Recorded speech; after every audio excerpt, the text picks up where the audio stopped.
Ji Namaste, madam. Namaste. Wonderful. Warm ji welcome, everyone. Thank you for being here. A very happy full moon. Though it is tomorrow, I need to travel tonight and just thought of closing it. Namaste, Jyotiji, Om ji Srilata, everyone. Om ji An interesting Om ji topic today, right? Namaste, Binduji, Sampatsa, Om ji Radhikaji. Thank you for I- turning on the videos. I just wanted to make this an interactive live session rather than a lecture. Right? I'm not an expert to give a lecture. I can just share my experience in the present moment. Nothing great about the past or future, but what's happening in the present moment. Right? Not more of concepts, but more of experiential. All right, let us get started. Let me share my screen.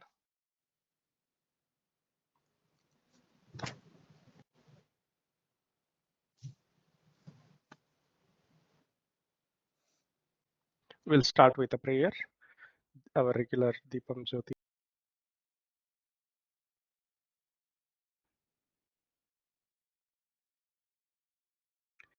Wonderful. Let us glow. The flame of awareness inside us and the flame of presence inside us. In this session for the next 1 hour and in this moment, moment to moment throughout our life.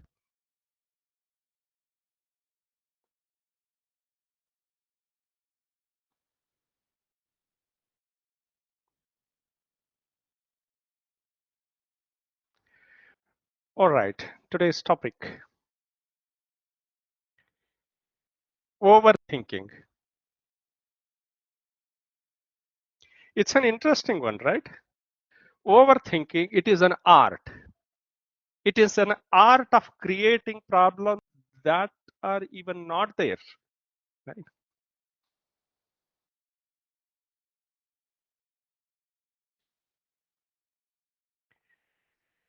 Is thinking bad? Any thoughts? What's the problem with overthinking? Namaste ji. With overthinking, your mind Okay. gets cluttered and then you can't focus and do what you are doing. You're always thinking about it, and we also feel very tired after that. Overthinking, worrying, it creates so much of energy loss. At least for me, it is like that. sleep also, sir. All right. Wonderful, madam. Yeah, that's an interesting point. It drains out the energy. Anyone else But relate at to the that? same time, if we are not thinking, it's also not idle. Okay. Idle mind is All the right. devil's Yes, workshop. definitely. So thinking is very important. But Thinking is overthinking very essential. is Yeah. essential. Wonderful. Very well said, Ji. Very my thing, when Yeah, Nishan, please go ahead. when I used to listen to this Bhagavad Gita broadcast, 18 adhyayas, so I used to think about that a lot. I mean, again, it depends on what I'm overthinking on, and that used to give me more of like joy in rather than uh, creating any sense of worriness. So, but there were some times where I used to think about something like uh, I think about an issue. Maybe I'm facing within my company, like there's a iteration rate is high. I'm worried and overthinking about what will happen next. Will I be called out or not? So that worries me. So I overthink on good things and bad things. So I mean, it's good in one ways and again there's a pros and cons of overthinking. So, and I try to make sure that I drive my mind, which makes me happy rather than makes me worry. So yeah, that's my thing. Yeah, thank you, Nishanji, for sharing your thoughts. Anybody else would like to share anything else, please?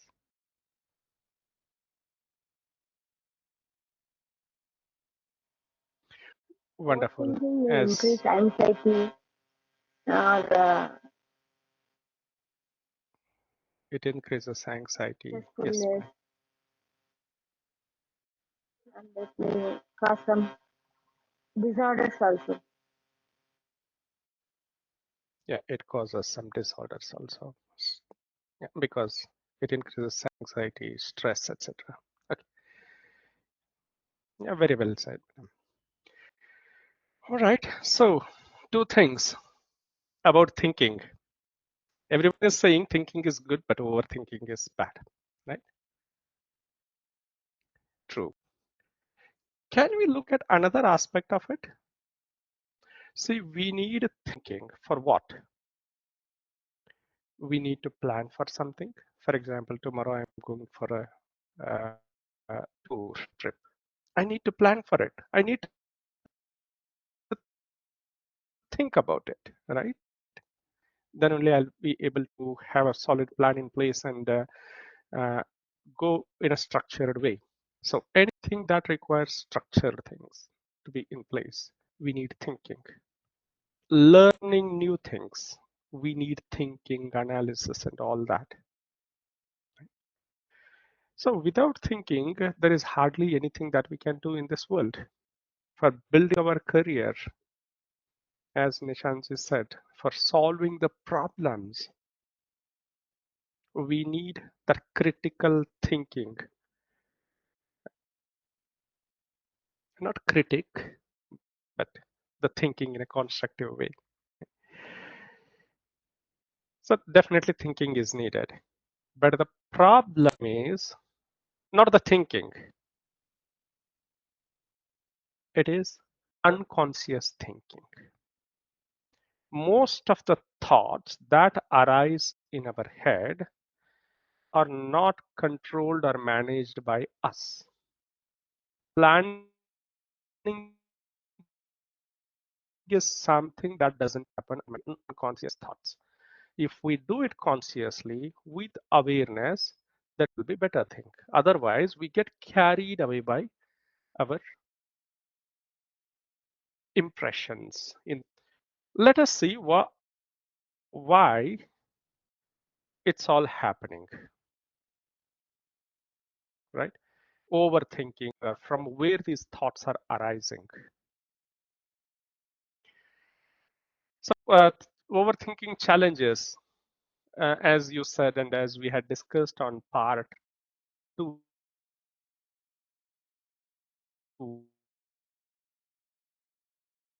and 1. We are not repeating anything, we are just covering different aspects of thinking. So, today it is going to be why, from where the thoughts are coming, and why they are coming. So, why it's all happening.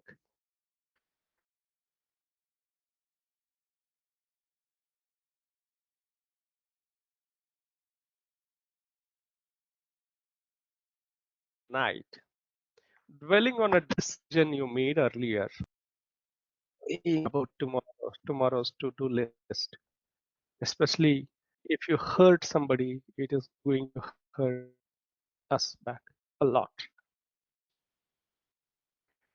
Is it something happens?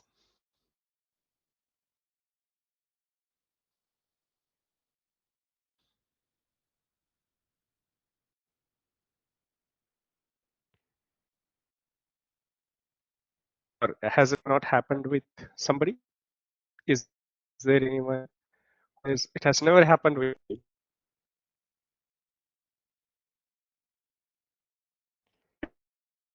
Wrong with it is the worries and the anxieties will always be there. The moment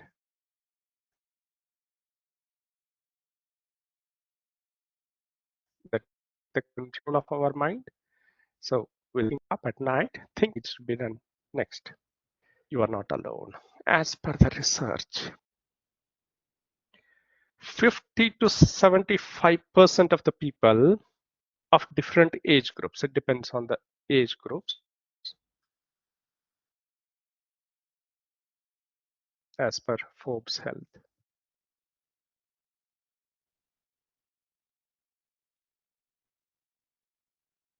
Just a second. Am I audible? Is there any issue? Sir, Let little me bit use a different disturbance. line. Not able Yes, sir. to listen properly. Voice breaks.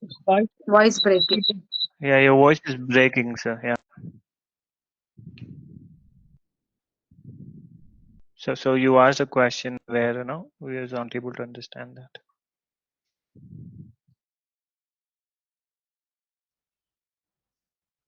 Hope it is better now. I have switched to another broadband. Yes, sir. Can you hear me now? Yes. Okay. Yes, sir. Thank you.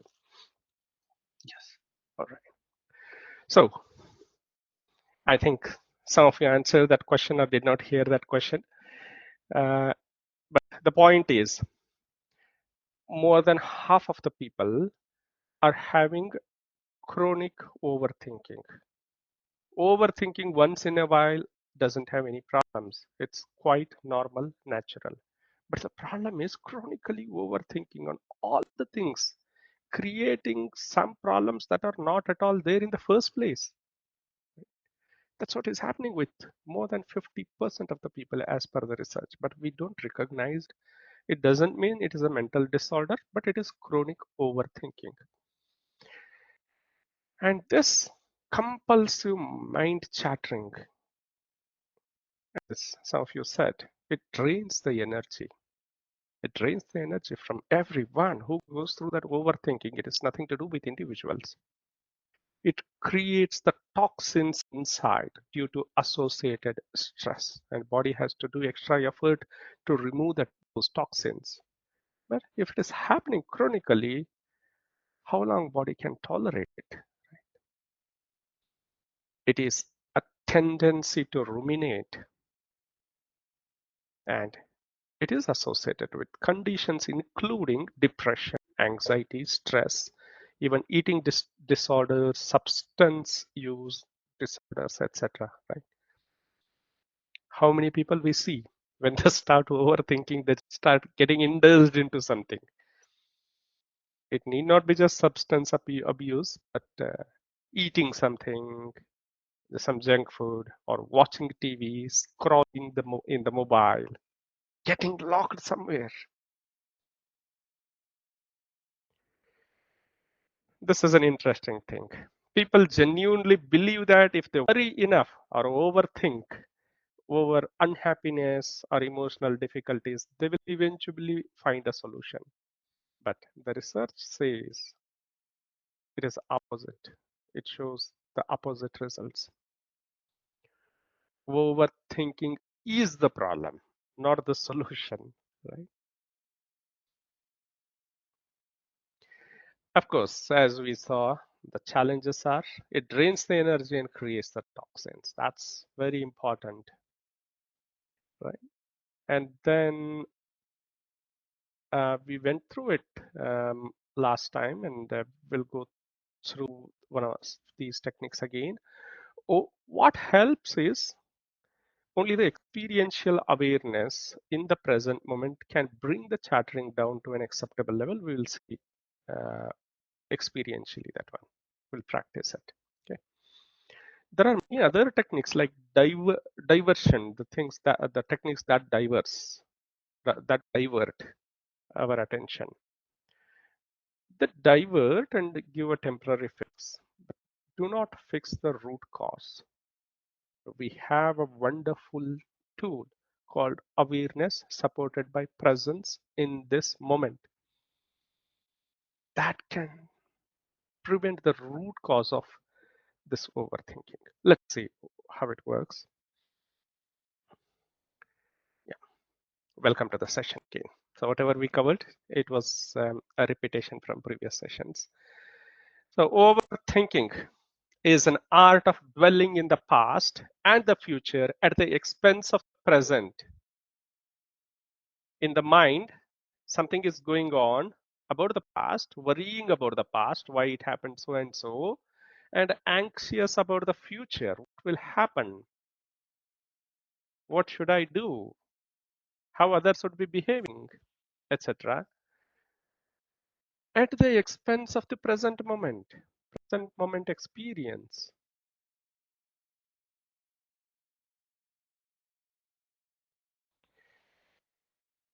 This is an interesting question. How much time do we think in a day?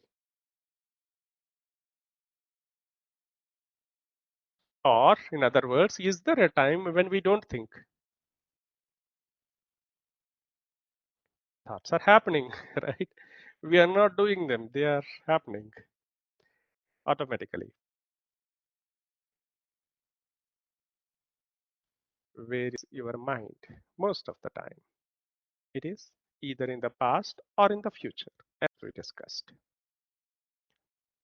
Not in the present, it is at the expense of the present moment, right? Now, why does the mind not stay in the present?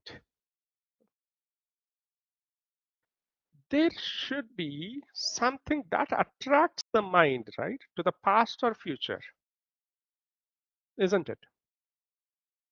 Everyone wants to stay present. It is not that intentionally we are going to past or future, but it is just happening.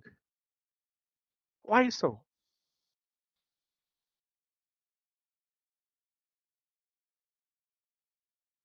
Now the question is, whenever unpleasant or negative experiences happen, how long do they happen?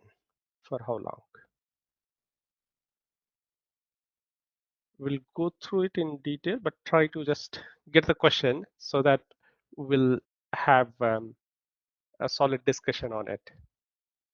And what is the impact of the unpleasant or negative experience? And for how long? So two things there. Negative experience or unpleasant experience is taking place. For how long does it take place?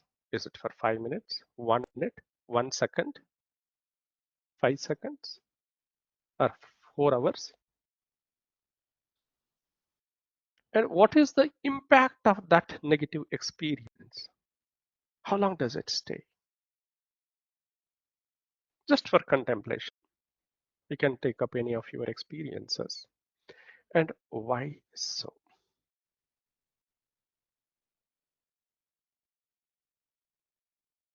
Let me give an example. Somebody says something intentionally or unintentionally, and it hurts you.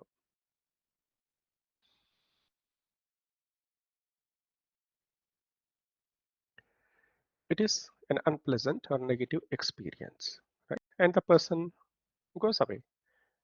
And not sure if the person is seen again in your life or not. That's it. What is the pain or negative experience? Person said something and we felt negative emotions. We felt bad about it. We felt sadness.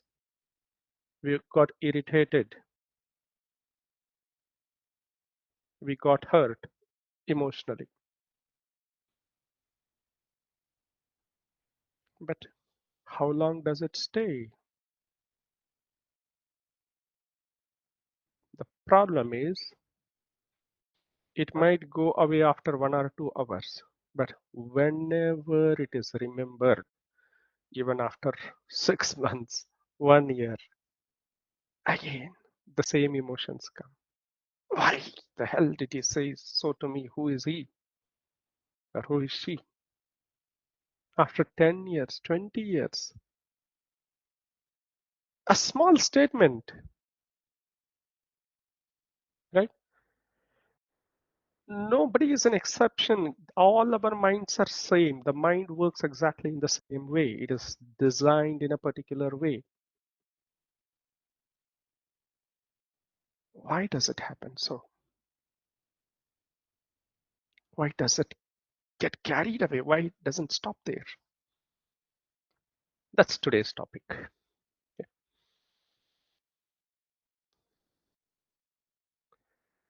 All right, let's go through the life cycle of a negative experience. What is happening there? Okay. It's a little detailed one.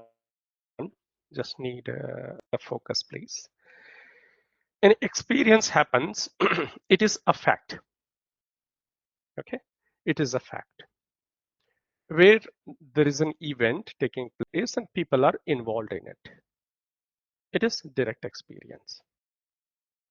We are not imagining anything. It is directly actually happening. Then what happens?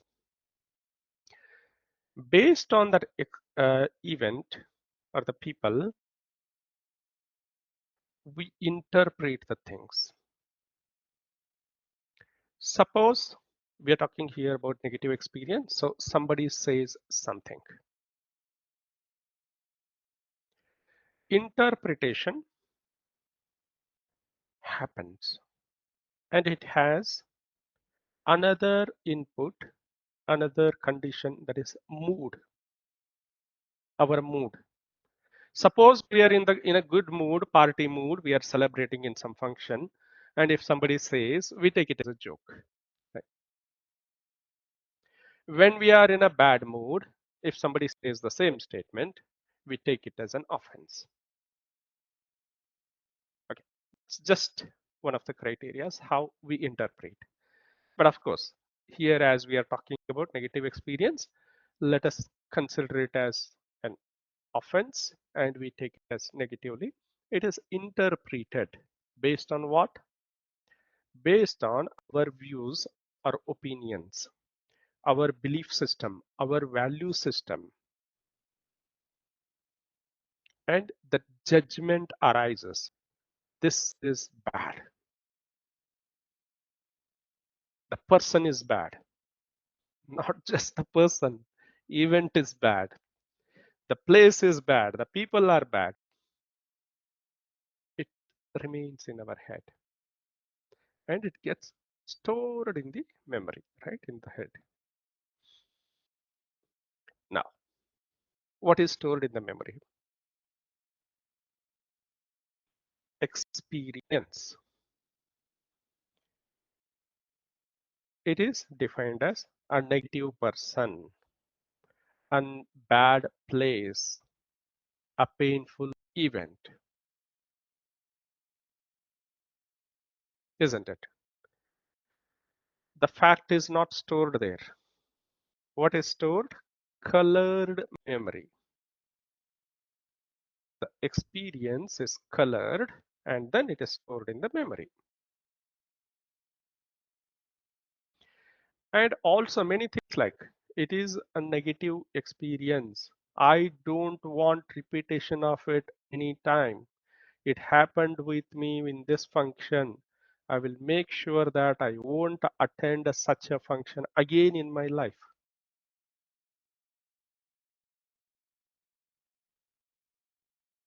I don't want a repeat experiences. We don't do it consciously, but it gets stored in the memory in that way. Whenever we remember about such a function, similar event, similar experience, we remember the old experience, what happened, and that pain arises. We try to avoid it. No, I don't want to go there. Doesn't it happen? It happened only because of one person, because of one event, maybe 1 minute, 2 minutes, 5 minutes, but we carry it lifelong because it is stored in the memory as a negative experience. What can we do about it? That's how brain is designed, right?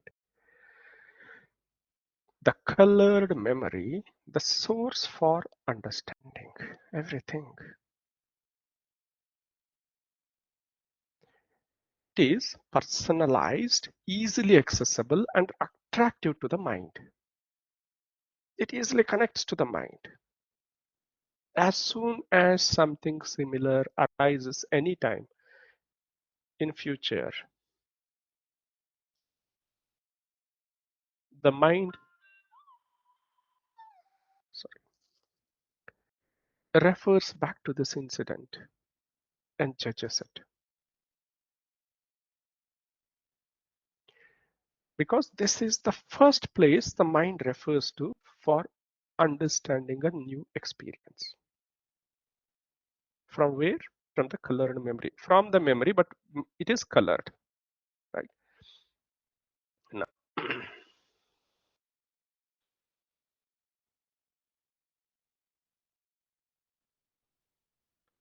example, a negative person or a place or an event with painful memory, a moment of madness and lifetime suffering. Can you think about such an event, such a person?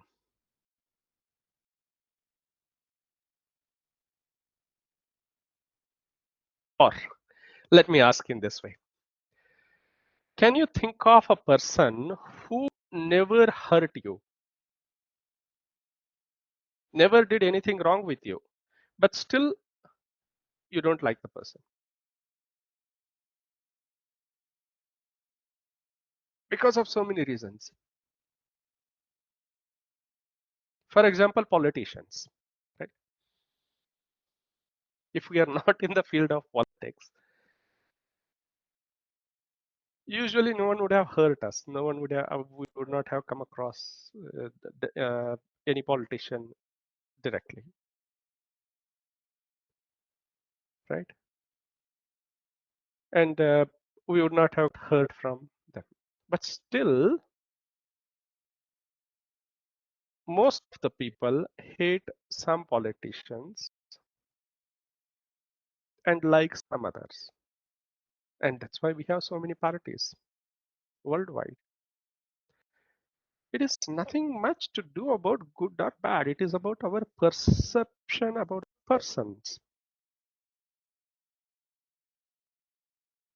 I'm not saying it is wrong, but there is a colored version of everyone we come across.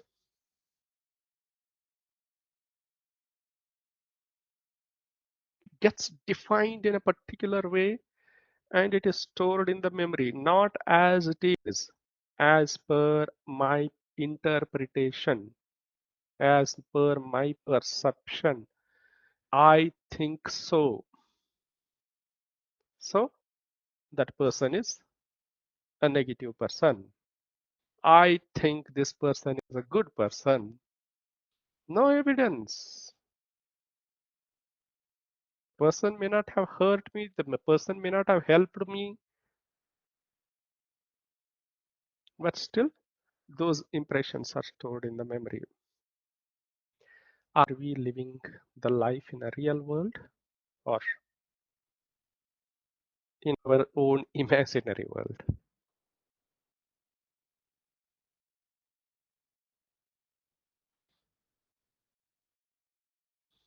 If my boss criticized me in my last meeting in the office environment, the next time when I meet in a separate meeting, next to next, throughout my life, I will be carrying that impression about the boss, right? It gets carried away. I don't take it as a one-off incident. The mind stores, colors it and stores it in the memory. It doesn't store it as an isolated event.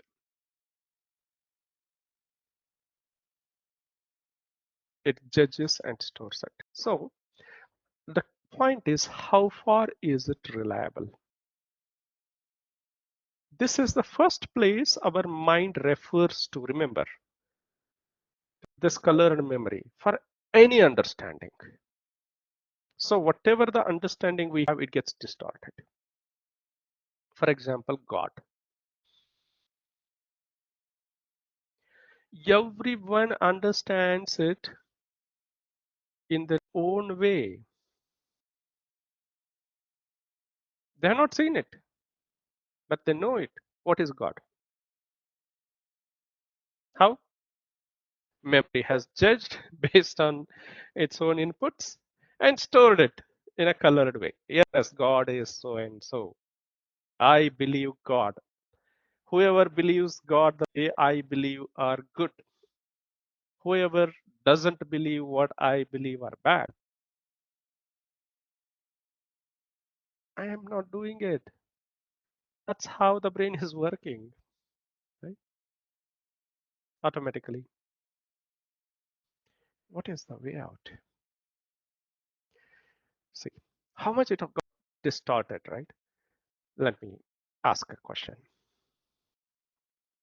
I'm not sure if in this group I had asked this question, but the question is, are you breathing now? Can somebody answer?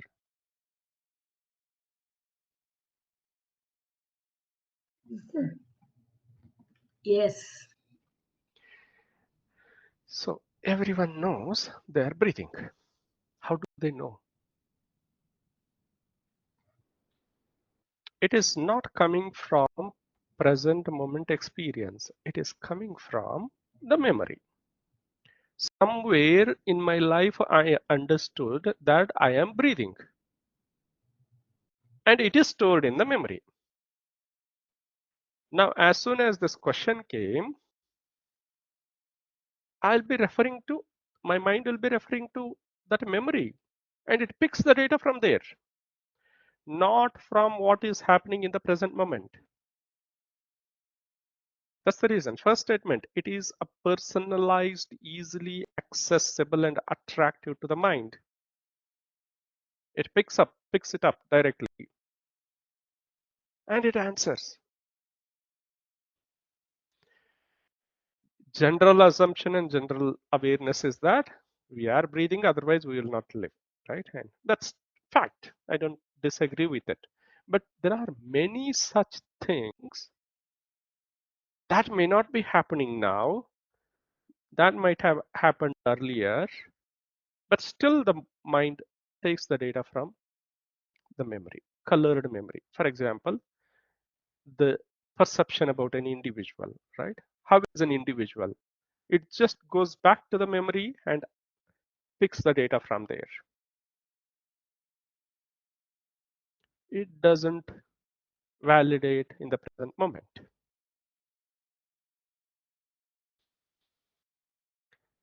Now, the question is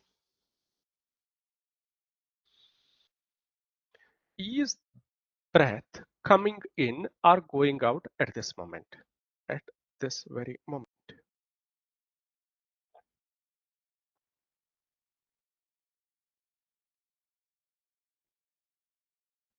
Can anybody answer? It is coming and going. We cannot say. No, at this moment. Any moment, you take any moment and say. It's a direct experience. Automatically, it is coming and going. It is coming Breath. in at this moment. It is going out at this moment. Yeah. Where is the data coming from? It's come from our mind. No, direct experience, right? It's direct experience. Direct experience. So we are checking and then saying yes, it is coming in or going out. We are not taking it from memory. It is not stored in the memory. I am breathing. This is stored in the memory. I don't need to check whether I am breathing or not. But is it coming in or going out? That is not stored. That cannot be stored. What is stored is breath comes in, breath goes out, but not in this present moment. So whatever the direct experience is there in this present moment, that bypasses our colored memory system. Our colored memory system is designed, it's a beautiful designed by the brain for our survival. There is no doubt about it. Without that, we cannot survive. And because of that reason only, we know some of the animals or things are dangerous, and I need to be cautious about them, and I need to protect from them, right? Because of the colored memory only. It is designed for a particular purpose, and just like for all other species, the most important aspect of life is protecting ourselves. So the colored memory is very much essential for it. But for living, it is not designed for happiness. It doesn't work for happiness. It works very well for protecting ourselves from the perceived threats. For happiness and so-called freedom, joy, we just cannot refer back to this colored memory. What helps is the present moment direct awareness, which bypasses the colored memory. Just like if the breath is coming in, breath is going out.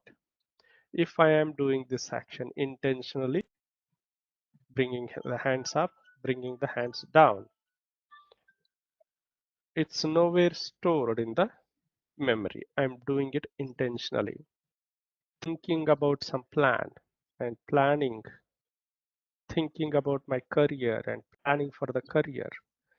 None of it is stored in the memory. I may be referring back to some of the incidents from past, but it is conscious thinking. It is not automatic habitual thinking.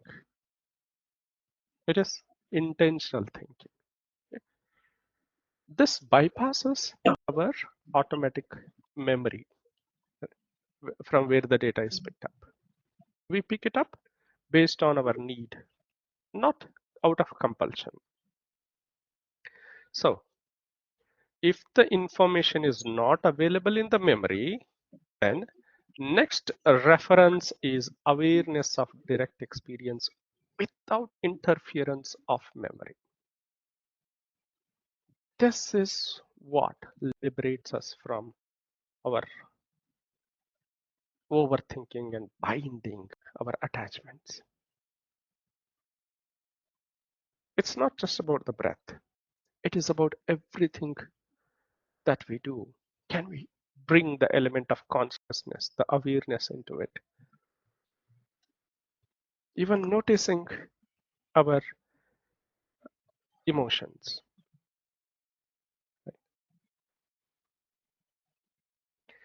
So, for example, emotions, if there is agitation in the mind, what is the need to always monitor it, always control it? We'll go to that. Okay. First, how about positive experiences? We talked about negative experience, how it gets stored in the memory, and how it gets picked up next time whenever it is referred to, and creates the problem for us. It continues to create the problem for us. If it is remembered 100 days on 100 different days, all 100 times we'll get the same vibrations, pain vibrations, right? But the event happened only for 1 minute or 2 minutes. It's lifetime suffering. What happens with the positive experiences? There also same thing happens, right? For example, remember a beautiful trip you went to and a beautiful spot you saw, a very beautiful nature. How long do you see it? There is a beautiful scenery in front of you. For how long do you see it? 1 minute, 2 minutes, 5 minutes? Take a selfie, take photographs, done with it, right? If you refer back the same photo after 1 year, 6 months, or 3 months, whenever, what looks more attractive? Is it real time on that moment or now? It so happens that the photo whatever the scenery was there, it gets captured in our mind, our memory, which is more beautiful than the original one. That is because it gets colored in our memory. Oh, it is a beautiful environment, but we cannot see it even for 5 minutes. We cannot stay there even for 2 days. Yeah, it's like a heaven. I want to go once again. Whenever see the video or the photo, it looks so beautiful. But it was just normal. It was good one, of course, no doubt about it. So a good thing will become extraordinary thing, colored in the memory, and it gets stored in the memory. There again, our opinions, our beliefs, our uh, judgments will add to it, and the picture and the memory gets colored. So it works exactly in the same way. Positive experiences also. For example, good food or junk food. It tastes good, no doubt about it, but it doesn't taste as good as it is stored in the memory. Check it. Any good food, take it. Any tasty food. Check if it is as tasty as it is stored in the memory. The moment you eat it with awareness, you will realize, no, it is good, no doubt. I like the taste, but it is not as tasty as it is made out to be. That's the power of awareness. So the present moment awareness avoids all those coloring of the memory. It just goes with direct experience. Otherwise, all the time we are creating memory in such a way that whole life is colored and stored in memory. So both positive and negative. The mind, later on, what happens? The mind goes on chasing the comfortable addictions, whatever is good. Oh, I want this, I want this, I want more of this, more of this, and tries to avoid the fears all the time. In other words, can say fear is the memory of pain, isn't it? And addiction, indulgence, is the memory of pleasure. I want to keep eating some junk food that I like, whatever food it may be. I want to keep eating such a food that I like. That's indulgence.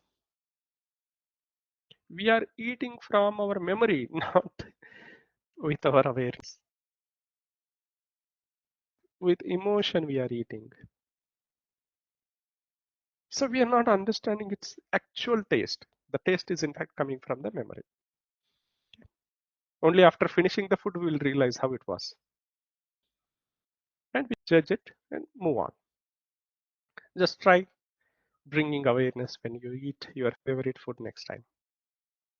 Freedom is beyond both fear and indulgence or addiction. What is the way out? We just discussed. Yeah, here is another representation of the same. Two arrows of suffering are the art of suffering. How do we suffer? How are we trained to suffer? The first one, difficulty. There is a difficulty in life. There is pain, injury, sickness, grief. See, if pain happens, injury happens, sickness happens, grief happens, these are all difficulties, right? Are we going to suffer or not? We are definitely going to suffer. There is no escape from it. It is inevitable. If somebody blames me, if somebody scolds me, whether my mistake or not, but I feel bad about it. It is a suffering. But it doesn't end there. There arises a second arrow of suffering. What it says? It is the reaction to the first arrow of suffering, reaction to the pain. What's wrong with me? Why it is happening with me? I don't like it. My emotions are ridiculous. Why I am feeling so and so? That person blamed me. It's not my fault. But why I am suffering? If some other person blames me because of his mistake or her mistake, who should suffer?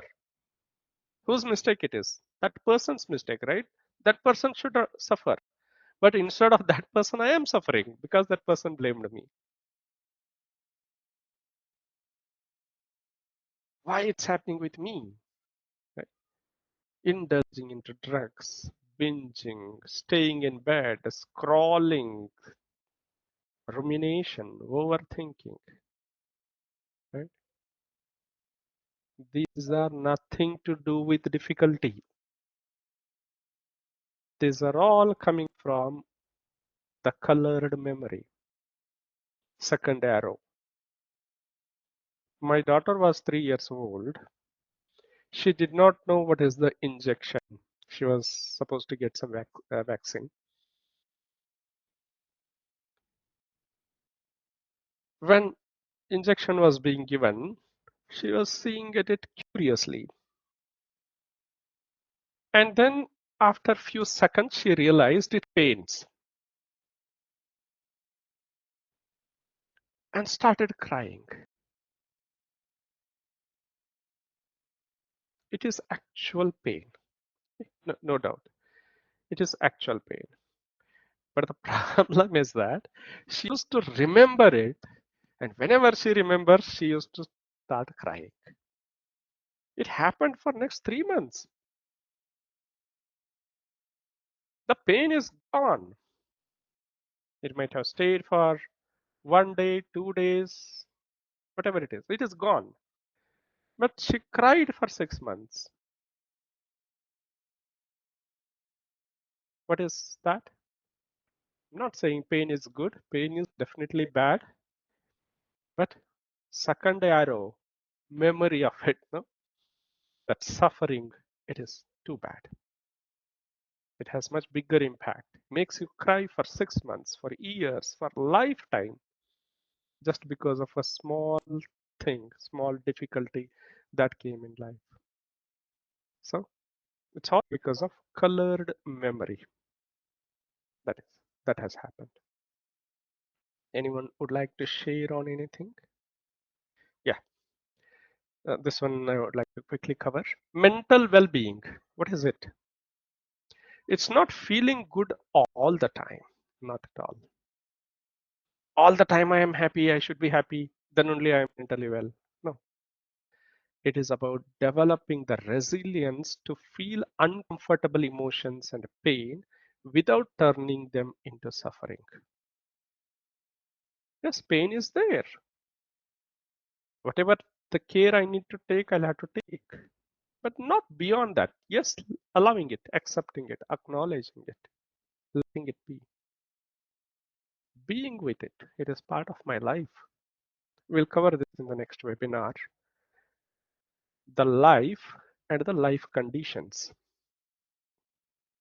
Life is different, living is different, and creating life conditions for living is different. In other words, whenever you are in a strong emotion, asking yourself, what is the constant need to regulate emotions? If there is agitation, can we allow it? Explore it, acknowledge it, accept it. At this moment, there is agitation. That is only first arrow.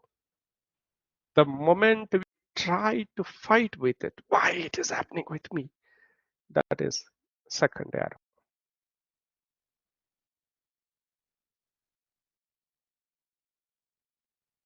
Why awareness?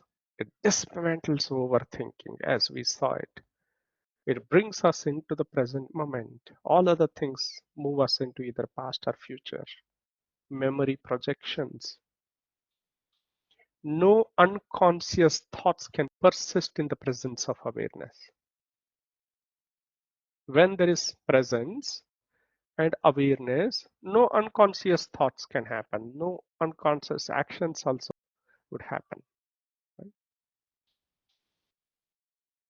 The problems arise not from the experience itself, but experiencing it unconsciously. The problems arise from experiencing something unconsciously. If there is conscious experiencing, it's not a problem at all. For instance, unconsciously enjoying something you like, for example, junk food. If you're eating it unconsciously, it creates cravings. While unconsciously disliking something, it creates hatredness towards it. Awareness of experience as it is fosters equanimity, and that is the key to happiness. How do we, I think you have seen these slides. How do we get into current present moment awareness? There is something very interesting practice called a stop. It takes very little time. Stop. What is it? Yes for stop. Pause. Can we practice it? Let us stop doing whatever we are doing for a minute, just for a minute. We can do it anytime during the day, many times during the day, multiple times during the day. T is for taking a deep breath. Stop doing whatever you are doing and take a deep breath. Breathing in, breathing out. O, third letter. Observe the body, what it feels like, what is its posture.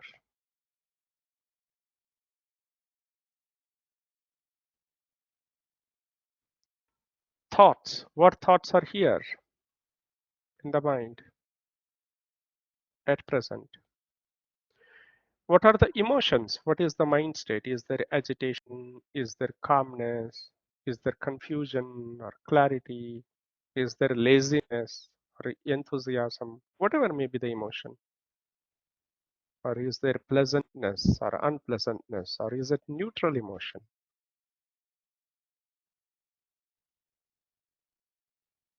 And what are the physical sensations on the body?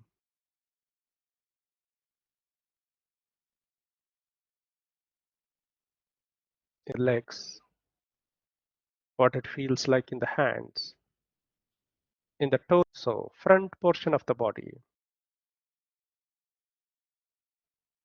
abdomen, chest, throat, face area, the eyes, ears, nose, tongue, jaws, chin, forehead, and backside of the body, lower back, upper back, feeling it, sensing it, shoulders,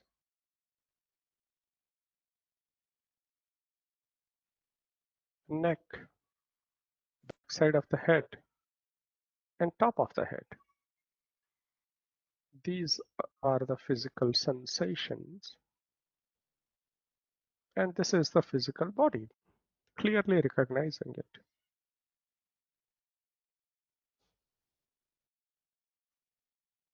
And then proceeding with more awareness, more presence in the moment. This is stop. It is an informal mindfulness meditation practice that allows us to take a breath and check in to see how we are doing. It assists us in shifting from states of distraction and automatic pilot that is happening from the colored memory to being present and intentional in our actions and thoughts.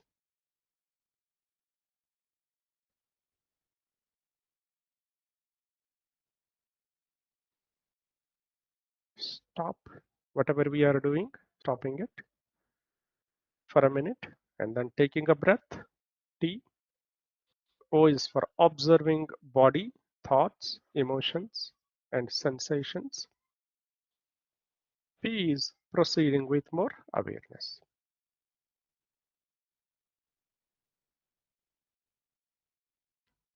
Simple, right? Slowly opening the eyes if you are closed, returning to the present moment here in front of the screen.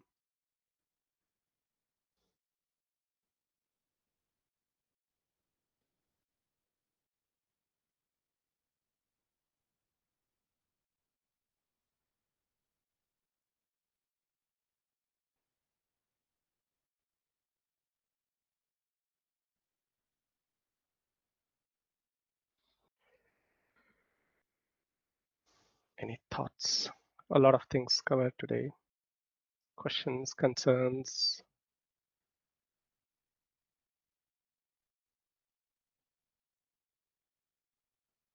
Mainly colored memory,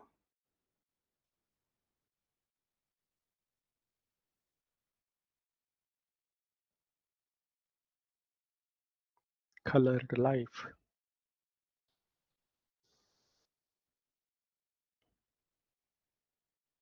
Thank you everyone for being.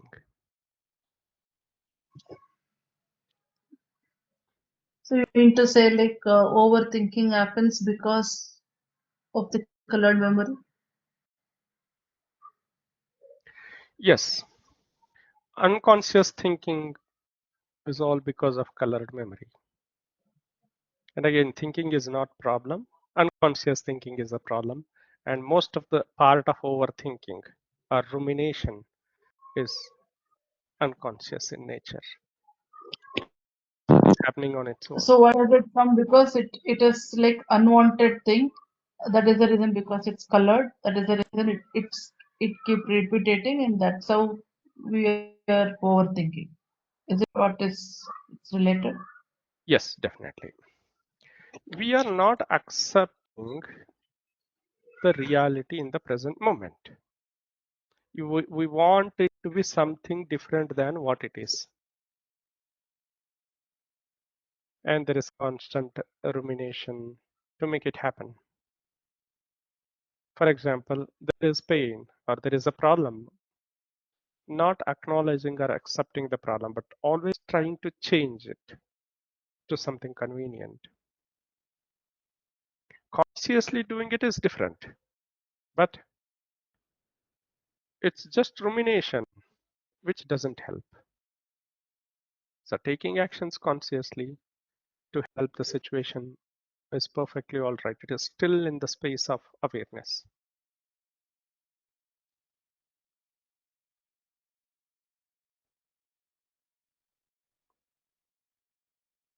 Any other thoughts, please? Was it more confusing or do not agree with it?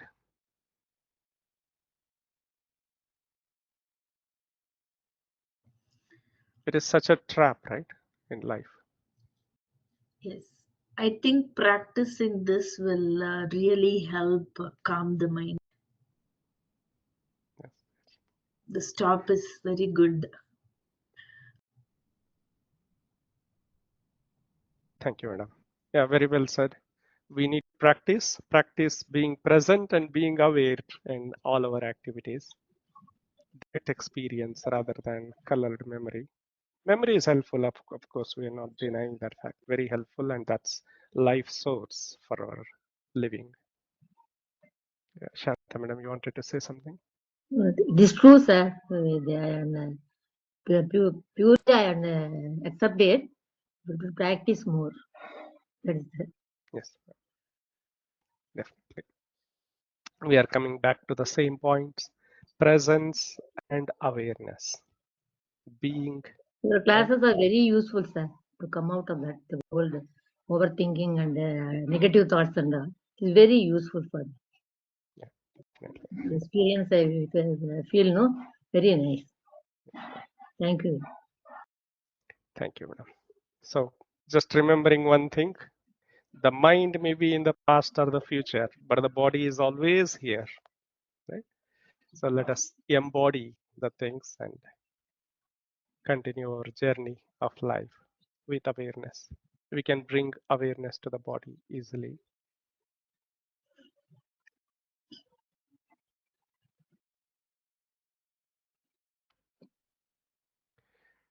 Please share your thoughts, comments in the WhatsApp group, which is open for comments now.